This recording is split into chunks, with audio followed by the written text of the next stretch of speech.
Ewan ko ba.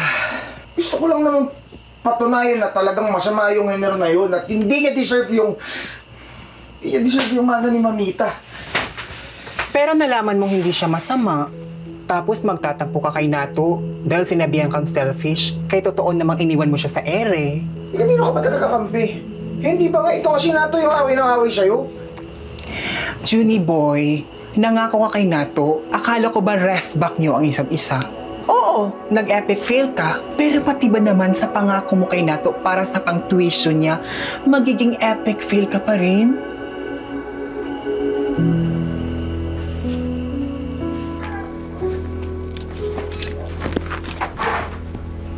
Oh, nandito ka?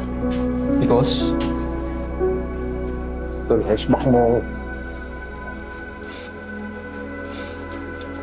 Teka, ba't di ka nakadisguise? Sinabi na sa akin ni Natong, nagkamali ako. Samuko ako agad.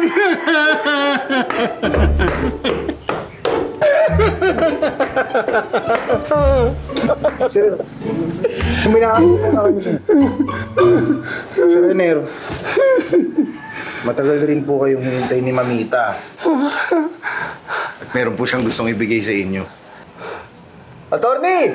Bigyan ng mali yan!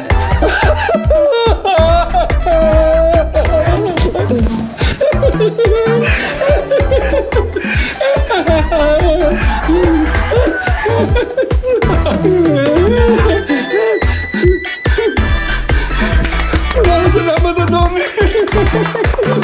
Thank you. Thank you. Yung pakahirap tayo protekta ng Mamita's treasure. Akala ko naman gold bars ang laman nun. Mga dila pala na sila love letters. Pero nabudol tayo. Ano kung sinabi mo pa? Ako rin, umasa eh. Pero Limatol, sobrang hiyang-hiya ako kay Mamita. Lalong-lalo na dun kay Hener. Isipin mo, pinagdudahan ko ng malala yung pagmamahalan nilang dalawa.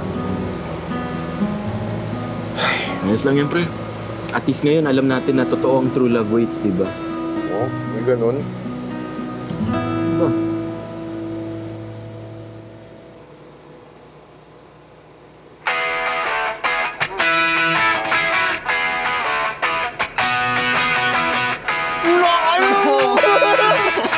Grabe ah! Hindi ka na lang kakapkul ngayon ah! What are you? Nice man! Yes! Bro! Dito, kidding aside.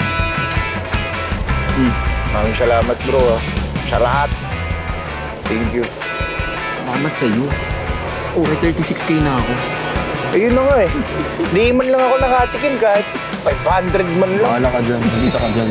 Hindi. Pantuition mo yun, tol. Basta tol ha, pagka kailangan ko ulit ng respa ka. Oo naman. Basta huwag na yung magpanggap na babae, ha? Hirap pala maging babae, no? Ang hirap talaga. Hindi ko alam ano pumasok sa utak ko. Sakit sa paano. Diba, ewan ko sa'yo, alam kong matagal mo na yung ginugusto, eh. Di pare, sobrang proud ako sa'yo. Wala ka nung. Alam mo, itigil mo na yan. Tumugtog ka na lang. Stop.